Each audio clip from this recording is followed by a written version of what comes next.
everyone, and welcome to the Creative Financing Podcast. I'm Nicole Kamanjian. I'm here with Cody Richard and the host of the show, Jeff Rappaport.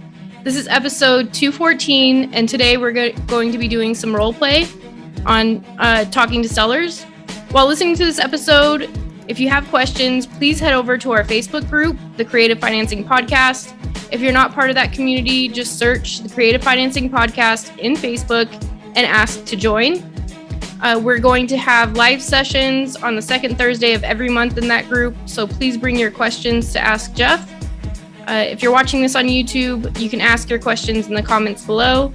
If you get value from this episode, please like, share, and subscribe. And we also appreciate your feedback, so please rate and review wherever you listen. So last episode, we talked a little bit about how to talk to a seller about creative finance. How do we find out if they have some interest? We're going to go even a little bit deeper. Let me explain how we do it. And then we're going to have Cody and Nicole do a role play. And here's the main difference, that we generate leads that call us, right? So we're doing Facebook and PPC and we do a bunch of joint ventures and things, but we're not reaching out to sellers, at least not right now. So that's not what we're doing. So when they call in, or they have, they don't necessarily call in, they fill out something, and then we have a lead manager, our VA, calls them back and goes through a script, right? And that script is going to be similar to what Cody does, but Cody's also not just the lead manager. Cody's the acquisition manager. He's the decision maker. In our business, the lead manager is an information gatherer. That's what she does. And she doesn't push back. She just asks the questions and gathers the information, and then gives it to our acquisition manager, who will then call back, reaffirm some of the information, because a lot of times that she will ask, are you open to taking payments for your equity? And they'll say yes, no, or maybe, right? It's one of those three. And so we get a good amount of maybes. And we've also had where they say yes, but now that they go into it more, now it's no, right? Or they say no, but now we go into it and it's like, yeah, maybe. And so she's not going to go into it with real depth, and she's not going to deal with objections very much. It's basically, let me gather the information, I'm going to pass it on. Cody, on the other hand, is going to, he's the decision maker, right? So he's going to think on the fly and try to determine is this lead the best use of his time? Can it go somewhere? And so I thought it would be good to kind of do a role play, see how Cody takes, how he talks to the seller. And Nicole's going to give up a little bit of resistance, and then we'll kind of give some feedback and talk about what Cody did. Okay. All right. Sounds good, Nicole. I'll give you the fake ring and just pick up whenever you're ready. Preferably don't let it go too many rings. I don't want to be waiting. Do it on one ring, Nicole. Answer that phone. Okay. All right. Ring, ring, ring, ring. Hello? Hey, Nicole, this is Cody. I was calling about your property at 123 Main Street. Is that a property you're still looking to sell at this point in time? Yeah. Okay. Did I catch you in the middle of something here? I think I have a few minutes. How long is this going to take? Yeah, so we can take a little bit of time. Usually it takes about 15 to 20 minutes. Would that work for you? Yeah, that's fine. Okay, and all I wanted to do today was talk through the situation and the condition of the property a little bit. And after we've gone through that, I can work to put an offer on paper for you. Does that work? Yeah, definitely. Okay, and if at any point you don't think we're a good fit, just let me know. Definitely don't want to waste any of your time. And if I don't feel we're a good fit, I'll let you know on my end. Appreciate that.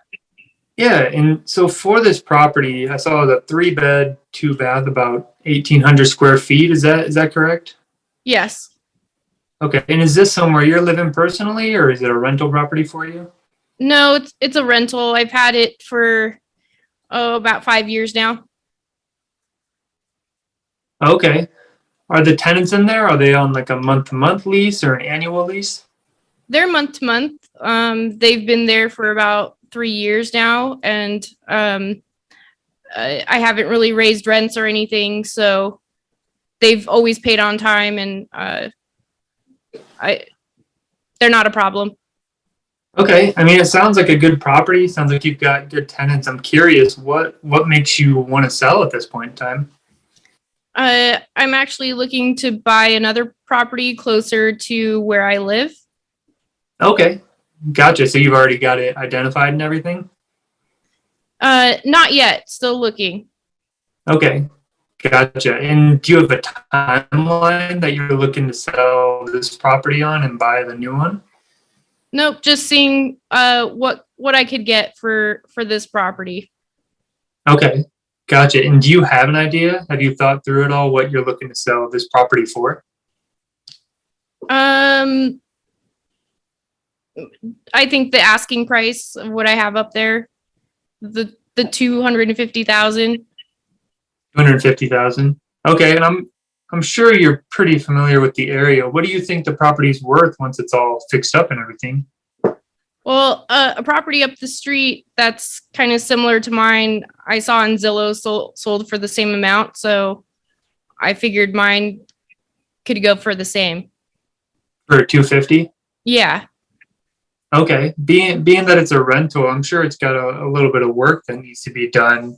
When's the last time you updated the property? So like the kitchen, bathroom? I haven't really. It's been the same since I bought it. Okay. And how long ago was that? It was 5 years ago. 5 years ago. Okay. And so with the exterior of the property, do you know if like the roof or windows need any work done to them? I don't think so. I mean, I haven't replaced the roof and it's been fine since I bought it. Okay. Any idea how old it is? The roof Yeah. or the house? The roof. I have no idea how old the roof is. Okay. Gotcha. And so if we were to come with a cash offer, I mean, you mentioned 250,000. Is that the absolute best you could do for the property? There's some. I'm willing to negotiate. Okay. I mean, for a cash offer, what would it take on your end for you to be happy and to get a deal done? I don't know. You tell me what you were thinking. Yeah, I don't have an exact number in mind at the moment. It just sounded like you had a pretty good idea of where you were looking to be. But if by chance I was able to get you that 250,000, would you allow me to make payments to you long term? I can consider that. I mean, I am looking for another rental property, but I guess you making payments on something would kind of replace, I'm assuming, what I'm getting in rental income. Yeah, so I don't have the exact number for you at the moment, but if I was able to do 250, would the rest of the terms matter quite as much to you? What do you mean by terms? Yeah, Like so the down payment or the length of the term, would that matter to you quite as much as the price? I would actually have to see the terms. I'm not positive. Okay. Yeah, and I know one thing you mentioned was wanting to buy this new property. Are you hoping to use all the money you get from selling this house to go towards the new one? Yes. Okay. Gotcha. Fair enough. And I mean, for this property, if we were to put terms offers together, is there any money owed on it at this point in time? No, it's free and clear. We bought it cash. Okay. Gotcha. And like I said, just to be transparent with you, we wouldn't be able to do 250,000 as a cash offer. Mm-hmm. And since you're wanting to use all the money for the new property, it sounds like the owner financing wouldn't work for you either. So if 250 is pretty firm, it sounds like we might not be the best fit for you at this point in time. Okay. And I know you mentioned there's a little bit of wiggle room. Do you know, I mean, if 250 doesn't work, where you could be? Maybe 200. Maybe 200. Okay. Gotcha. Yeah, and I was thinking closer to like the 160 to 165 mark, just given the condition and that it's a rental and everything like that. Yeah, it's just the prices of homes, or just the market these days is kind of crazy. I don't even know that I could find something else for 160. Yeah, fair enough. And if 200 is the absolute best you can do, I think we wouldn't be the best fit. But I do appreciate you hopping on and taking the time to talk through it a little bit. All right, thanks for calling. Yeah, have a good day. Thanks. All right, bye-bye. That was awesome. And the reason that I say that is that I seriously put Cody on the spot and told him 2 minutes before that he gets to do this. And so you can tell it's something that he does on a regular basis.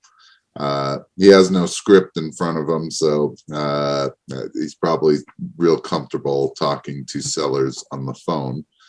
And there were some things that I noticed, some negotiation tactics. Some feel good because I know I taught him. Others he has picked up on his own at the end, which is always an interesting tactic, in my opinion. He created a number. He doesn't know what this property is worth, and he's just using a low price anchor and seeing where that can go with it. But one of the things that I really like, especially these days, is that never name the price, right? Just keep pushing to see if you can get it lower. And she went from 250 to 200 pretty quickly. And to me, that I probably, knowing that right there, I probably wouldn't have said that we weren't a good fit at this point, mostly because, hey, maybe we're close enough. If she's off a little bit on the value, and maybe we can get down another $20,000, we might be within the range of making something work. So, but everyone will deal with, have their own buying criteria, or criteria where they feel like, hey, we could wholesale this. So, and the only note I'll add on that is, a lot of times if it's something, I don't always trust the value. It's just that I wasn't looking up an actual property. So usually when I'm on a call, I'll have the address pulled up in the back. And as we go deeper, I'll kind of look around the neighborhood and try to see what it might be worth. Yep. And I think that's a great idea. And I think that some people take that too much to an extreme, where they're looking all these comps up before they even have a conversation and find out, is this going to even go anywhere? So let's not get too crazy with, the kind of prep work that we'll do. You can be looking up and saying, like, there's nothing that's sold for anywhere near 250. And you could know that pretty quickly in the area. And that would tell you, that would help you come back and say, I'm looking on Zillow right now, and I just don't see anything in that price range. And now you kind of have, you either know you got to negotiate this down, or this isn't going to work, right? Yeah, and I mean, the quickest way I found, and I know Zillow's not the most accurate, but it's usually in the ballpark. So like, I'll have it up on Zillow, look at all the neighborhoods, see if it's what it's selling for. So in that scenario, if 250 was the tops I saw and the rest are all below, I probably would have ended it for me. Yeah. But if there were some that were 275, 300, I would have, 200 doesn't sound bad if that's the case. So I would have kept going. Well, and depending on what market you in these days, if it's actually really worth 250, and depending on truly how much work it may need, that, hey, if you're already at 200, you're at 80% loan to cost, loan to price, and maybe you can wholesale this, or maybe you could do something with it with, maybe it's really worth 260, and you could get another $10,000 or $15,000 off. So, but let's talk more specifically about the creative finance and how you went and you transitioned over to that. Now, and I'm already was thinking about some other things. So did you ask about what she owed? I don't even remember if you did. Yeah. Yeah. Okay. Yeah, she said it was free and clear. Okay. Yeah, and depending on what kind of investor you are, maybe you'd say, hey, what if I found you a rental? Would it make sense that if we can create some cash flow to you, and we helped you get into another rental that created good cash flow for you, would that make sense? So now start finding out a little more about what she's interested in buying, right? So I loved how you were able to do it where it was a conversation and it's very definitive, very, very forthright to the seller. It's like, well, I might be able to do this, or I'm kind of wishy-washy. But let's get to the point, right? That you ask questions to try to find out more about the situation. Where, why are you selling? How quickly do you want to sell? How long have you owned it? Those are the kind of what do you want to do with the money, basically. And those are all things that, hey, they may uncover motivation, right? Pain. And if you don't ask those types of questions, really hard to find out what's really going on with this property. Nicole could have said something like, yeah, I got an IRS tax bill or something. Or, I've had the worst tenants ever and I don't want to deal with this anymore. So, and that's now you're starting to uncover, hey, do you really want to go buy another rental? I mean, what's going to change if, you're just changing locations? Still got a chance of getting a really bad tenant. Maybe we should look at getting you the kind of cash flow that you were getting, maybe even more, and without all the headaches that would come along with it. Would that make sense for you? So you always ask questions, really, really good. And so let's talk about that. What if she didn't want to tell you how much she owed? Yeah, so that does happen from time to time. And usually I'll say something along the lines of, in order to make sure we can get you the best offer possible, we need to make sure we structure it around the debt that you already have. Is there any underlying debt on the property? And if they say no again, and then I can say something along the lines of, I mean, without knowing, we would just be shooting in the dark. And usually when I have to do that, I err on the side of caution and offer a little bit less and monthly payments a little bit less. I mean, if you have any idea of what's owed in the monthly payment, that'll help us get you the best deal possible. Yeah, just give me a ballpark. I don't need to know exactly. What about payment? Same kind of thing? Mm-hmm. Yeah, exactly. For some reason, sometimes sellers think that if they give you that information, it gives you like an advantage over them somehow, right? Then it's like, you're not really giving me any advantage other than maybe you're helping me structure something a little better because now I know the numbers. Yeah, because if they don't, like I said, I actually do err on the side of caution. I'll write the offer to be lower, and all that's going to happen is when I talk to them later, it's just going to say, nope, that payment's too low. And then I'll say, okay, how much do you pay each month? Oh, I pay $1,400. Okay. It's funny. It's funny. Once they see something, now they're open to it, right? Mm-hmm. What about and we're going to talk more about this in the next episode. We'll take this even a step further.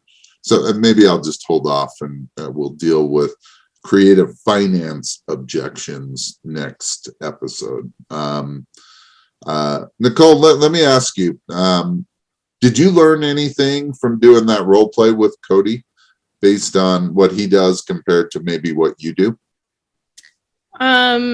Yeah, like he definitely like repeated what I said. I don't think I definitely do not do that. So like that's kind of reassuring, like, oh, he was listening to what, like, my answer, like, and also he took his time. Like I said, I have that, like, where I'm kind of like rushing through the conversation. And also the some of the objections that I threw at him, you just handle it like way more confident than when I would starting out. One of the things that, and Cody's done this long enough, so he knows, but immediately when it became a rental, right, there's a few additional questions that you need to get, right? Like, how is it month to month? Is it on a lease? Mm-hmm. What are they paying in rents? Are there separate utilities? Who pays what? Things like that. That a really good question always is, hey, what's the condition? Okay, when was the last time you saw it? Right. So, if it's been rented for 7 years, do you really know what kind of condition it's in? Have you really been inside the property in 7 years, or are you just telling me what you think? So, we've actually talked with our team about really trying to be detailed on repairs, right? Because that we have to go off of, if we're not going on an appointment to physically see these properties, that we have to go off of what they're telling us. And sometimes it's intentional, sometimes it's unintentional, but their good is not necessarily my good, right? And some people will live in filth. I'd rather say someone tell me, oh, it's terrible. So the more ways that we can try to give them a way to tell us truly what kind of condition is, the better we can try to structure an offer, right? So, all right, good. Anything that either of you want to still add, and then we'll go over some objections next episode. Yeah, a couple of things that I've found have been really helpful for me. The first one is I've started setting the stage. So I had the portion there where I said, hey, if we're not, or this is what we're going to talk about, situation and condition. And if we're not the best fit at any point, let me know. And I'll make sure I do the same to you. Yep. Because it gives them the option, and they rarely ever use it. I maybe had 2 people say, yep, I don't think we'll be a good fit. Yep. But it gives them some comfort. And then for me, at any point, I can say, like I said, I want to be as transparent as possible, and I don't think we're going to be the best fit. So that's been the biggest thing for me. And then getting to motivation pretty quickly. So I'll try to just intro, set the stage, get a little bit of info. Like I asked, is it a rental? Are you living there? Yep. And as soon as she said, I have good tenants, it's like, okay, you've got good tenants. Why would you want to sell? Right. Yeah, you're making it a logical transition, right? Mm-hmm. From you are good. This is what I teach, right? And Cody, it took a little bit, right? But we got there. Is that you go through different stages when you talk to sellers, right? The first stage may be, I'm just hopeful to read off all the questions and get answers to all the questions, right? True. And then second is, all right, I've become comfortable with the script, so I can actually have a conversation rather than feel like I'm just bombarding them with question after question. And then the third stage is, I'm so comfortable now that I feel like I can deal with objections. I feel like I can actually listen to what they're saying and go off of that, right? So I can maintain my script. I can maintain the information that I have to gather. But at the same time, I can listen to what they're saying and respond accordingly so that I get to where we need to go, but I can go deeper. And to me, that there's always the 3 stages in learning how to do that. And really what it is practice, right? The more that you do it, the easier it becomes. And, you could probably do this, hey, these are the questions I need answered in your sleep, right? We could wake you up at 4 a.m. and say, hey, Cody, how do you talk to a seller? And you'd be like, got to set the stage, intro, set the stage, right? And I love setting the stage. You know that. I love being able to tell someone, look, I don't want to waste your time. And I want to make sure that you're comfortable that if at any point in time you don't think this is a good fit, you just tell me no. I'm going to do the same for you. I respect your time. I respect my time. And if there's a way that we can work together, awesome. If not, let's part friends and move on. Cody, So, do you do that even when you're talking to brokers? Like, do you set the stage with them, like, or is there like a difference of what you say? It's usually even more casual because usually with a broker, you have a lot more information. Like usually they have pictures, usually they have some of that kind of stuff. Yep. Yeah. But it's very similar. Yeah. Like all I'm wanting to do here is talk through the condition of the property a little bit more, verify some things, and go through kind of the situation. I mean, I don't want to waste your time. I know your time is valuable. And so if you don't think we're a good fit, just let me know and I'll do the same for you. Yeah. So it's very similar. And what I'd probably do even a little, and you could do it for both, but I would certainly think about incorporating it when I talk to a broker. Hey, Mr. or Mrs. So-and-so, I'm calling about this property that you have listed on whatever. Is that still available? Perfect. Hey, my name's Jeff. I work with whatever my company is. We're an acquisition company looking to buy some properties all across the country. This is a particular asset that we're actually looking at acquiring right now. Do you have a couple of minutes where we could talk a little bit about it? I won't take a whole lot of your time. I've got a good amount of the information already, but you know the seller better than anyone. If you don't think it might be a good fit, you let me know, and that way we're not wasting each other's time. Is that fair? Similar kind of thing, but you kind of just threw in there that you are an acquisition company working nationwide looking to acquire this type of asset. That's going to set the stage a little differently for someone's like, hey, yeah, I'm calling about that property, that apartment. Can you tell me about it?